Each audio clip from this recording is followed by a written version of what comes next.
नमस्कार, आपण पाहत आहात ABB मराठी. सत्य हीच आमची ओळख.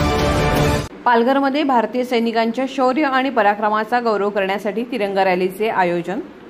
भारतीय जनता पक्षाच्या वतीने आयोजित करण्यात आलेली ही रॅली पालघर येथील हुतात्मा चौकातून सुरू होऊन पालघर बस आग्रापर्यंत पार पडली. या रॅलीमध्ये पालघरचे पालकमंत्री गणेश नाईक, खासदार हेमंत सौरा तसेच भाजप जिल्हाध्यक्ष भरत राजपूत यांची प्रमुख उपस्थिती होती. यासोबतच मोठ्या संख्येने भाजपचे पदाधिकारी आणि कार्यकर्ते सहभागी झाले होते. तिरंगा रॅलीमध्ये देशभक्तीचा संदेश देत उपस्थितांनी वंदे मातरम आणि भारत माता की जय अशा घोषणा देत देशासाठी प्राण अर्पण करणाऱ्या वीर सैनिकांना आदरांजली अर्पण करत त्यांच्या कार्याचा गौरव करण्यात आला.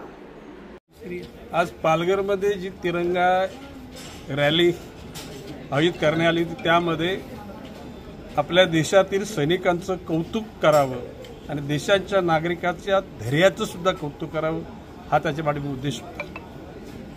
काश्मीरमध्ये निष्पाप 26 नागरिकांवर अतिरेक्यांकडे जो अमानुष हल्ला झाला त्यांना मृत्यूला सामोरे जावं लागलं आणि निश्चितपणे त्याच्या अनुषंगानं देशाच्या नेतृत्वानं म्हणजे माननीय नरेंद्रजी मोदी यांच्या नेतृत्वाखाली त्या ठिकाणी सर्व मंत्रिमंडळ आणि देशाच्या प्रत्येक नागरिकाच्या मनात असलेली की याचा बदला घेतला पाहिजे आणि पाकिस्तानच्या सीमेच्या पलीकडे म्हणजे आपल्या सीमेच्या पलीकडे असलेल्या अतिरेक्यांना जिथं होते त्या ठिकाणी त्यांना त्यांची जागा दाखवली गेली. पाक व्याप्त काश्मीरमध्ये लपलेल्या सुद्धा अतिरेक्यांना शोधून काढले गेले आणि भारत हा सामर्थ्यवान आहे.